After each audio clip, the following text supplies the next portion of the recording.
welcome to my channel Books and Other Wild Dreams. I'm Aishwarya and I make bookish content on this channel. So if you like my video, then do not forget to hit the subscribe button and press the bell icon.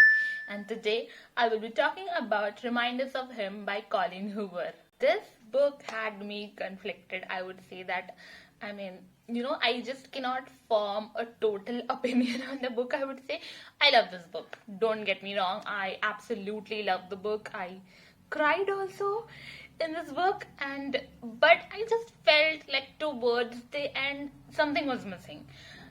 I don't know, I felt that as a reader that something was missing towards the end, but overall I really loved the book, and it was as gut-wrenching as other books of Colleen Hoover. I have read Ugly Love, and this was just an emotional hell as that one. The story revolves around Kenna, and when the book begins, we see that Kenna has just gotten out of prison for 6 years. She was in prison for 6 years and she has just gotten out, and she was somehow tragically involved in the car accident which resulted her boyfriend Scotty to be dead, and that is why she was in prison. And we learn more about this accident as we go in the book. And what happens is, when she was in prison, when she was sentenced that she would be in prison, she learns that she is pregnant. She is pregnant with Scotty's child, and obviously her sentence was just beginning, so she cannot keep the child. And what happens is that she has a child, and that child is immediately taken away from her, and she did not even, get to be with her, because obviously she is in prison, and Scotty's parents takes away the child, and she names the child DM, as in Carpe Diem, and Scotty's parents now have the child, and they have taken the full parental rights, and Kenna does not have any rights on her daughter.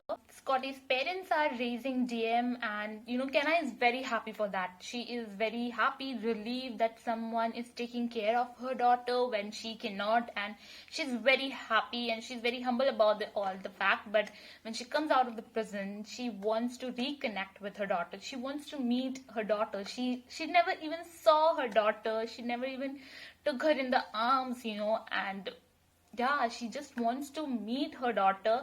But obviously Scotty's parents do not want her to meet DM, because in their eyes Kenna is actually a murderer, because Kenna was involved in the accident and that resulted in Scotty being dead, and Scotty was their only child, and they do not want Kenna to be around DM. And it just creates the situation where you're so feeling bad for both the parties. But okay, so where was I? Yes, she was like, obviously Scotty's parents do not want Kenna to be around, and for them now DM is their entire world, because Scotty was their only child and now they have lost him, so DM is the only one, DM is their only support. When the book begins, we see that Kenna has, she has some money, and that she has used it completely to move to this small town where DM is living with her grandparents, and she is struggling. She wants to meet her daughter, but she does not have any money and anything at all to her name. But she has found a place to live,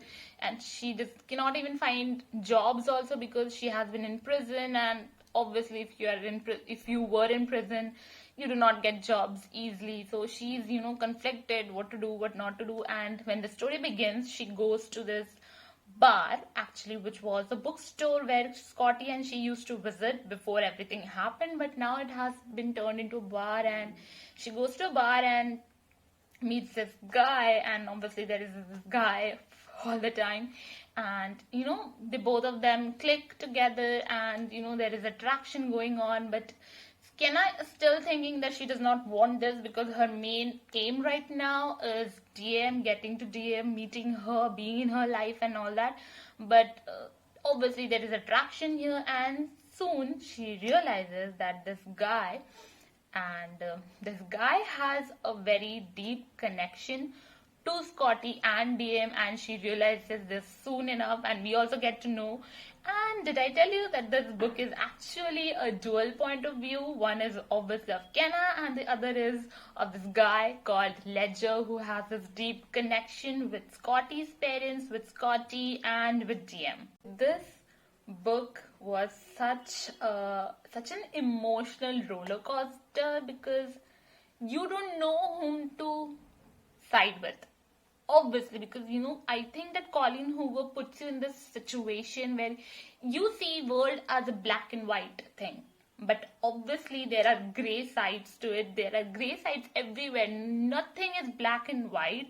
And she puts the situation in your face and you are thinking, okay, I would have done like this, I would have done this, I would have never done this. But when you are in this situation, when you are there standing and feeling it, you cannot just say that, okay, I would have done that, I would have done that. No, it's hard. Life is hard. Situations are hard. And sometimes it makes you go mad and you cannot take sides and you cannot feel that I feel for you and your pain is reasonable and your pain is not. Everyone's pain is reasonable and everyone's going through these stuffs that you cannot just put a label on it and say that, okay, it's not okay. It's just, I don't know if I'm even making sense or I'm being coherent, but oh my god, this book just like questions you and just throw life on your face and say that, what would you do now? I think I could just ramble on about this book and about the emotions that is stirred in me because this book really had that capacity. I mean, part of this book would hit you in the guts and would make you think that sometimes what you think about a person is actually not that true. You did not even talk to that person, you did not even give that person a chance, and we form our own opinions in our head about some people, and maybe we should give them chance. But obviously grief has hold you back, and grief can make you do all these things, and you obviously have your own opinion about that some other person. And just as I said, grief can make you do things, and I think that I have so much to say about this book, and yet I think that I don't have words to describe this book. This book was like that for me because I know that Colleen Hoover is special for writing these types of books, but it's like I have words and emotions to show about this book, and yet I don't know what to say about this book because it was like that for me. This book was a tough read for me, I would say, and it's gonna give you a lot of anxiety. You're gonna fret over the book, like what's gonna happen. Is there going to be a happy ending, good ending? Because somehow you feel that, I don't know, will Colleen Hoover give us a good ending or not? And you just fret over it, and yeah, it's gonna give you anxiety. No doubt in that, because I was like really fretting and really just turning and pages and just reading it, and yeah, I finished in 2 days, I think. Yes, I finished in 2 days, and just in usual Colleen Hoover fashion, this book had lots of good quotes, and I cried in this book. This one place where I cried. I did not cry at the ending.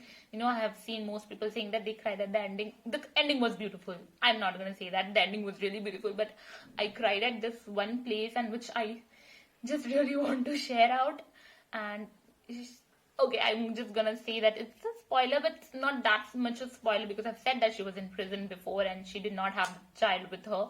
So she was in prison, and she was getting her milk, and she did not know what to do, and she was crying in the library in a corner. And if that scene does not make you cry, people, then I don't know. This was the only one place in the entire book where I cried, and I could not hold down my tears. I just kept crying and crying because, come on, she was a mother and she did not even get to hold her child. Okay, I think I would say that the book was a usual Colleen Hoover book. It's gonna make you cry, gonna make you think. It's a very thought-provoking book. It makes you look at this gray area of the comparable black and white, makes you think and makes you look at what grief can do to a person, and grief does not allow you to look at the other point of view, other person's point of view, and to think, because I know obviously no one who is grief stricken is going to think about the other person. They are going to think about their loss and about their life, and I think this book discusses that vividly. And I found the ending really beautiful but not impactful, I would say. I told you that I found something missing towards the end. I think it wrapped up too quickly and too nicely. I think I was craving more pain or something. I don't know. But I just found it like it wrapped up too quickly and nicely. But it was beautiful nonetheless. And yes, if you like the gist of the book, go ahead and do read it. That's it from me today, guys. I hope you liked this video. And if you did, then please do give me a big thumbs up and subscribe to my channel. I will see you next week. Till then, goodbye. Take care.